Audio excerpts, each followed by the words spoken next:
இங்கே கிடக்குது பாருங்க புல். இந்த மாதிரி புல் வந்து இங்கே பாருங்க எவ்வளோ முழங்காலுக்கு மேலே இருக்குது புல். இந்த சைடு அவ்வளோ புல் கிடந்துச்சு. பூராத்தையும் ஐயா ஒரே ஆள் தான் இழைச்சாங்க. இழைச்சி ஒரே ஆள் தான் பார்ப்பட்டாங்க. நாங்கள்லாம் சும்மா வந்து மேற்பார்வை கூட கிடையாது. சும்மா வந்துக்கிட்டு அப்படியே ஜாலியாக திரிஞ்சிட்டு போகிறது. இப்படி வேலை பார்த்துருக்காரு ஐயா. ஒரே ஆள் தான்.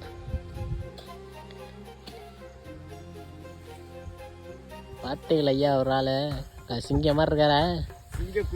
சிங்க குட்டி அக்காளி இலவட்டத்தில் பார்த்துருக்கானே. எதிரி நடுங்குவேன். சிங்க குட்டி தான்.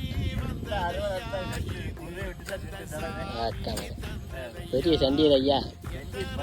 பழைய சண்டியர். அருவாலாம் பார்த்தீங்கன்னா மிரண்டு. ஏய் திரும்பியா சிங்க மாதிரி இல்லையா?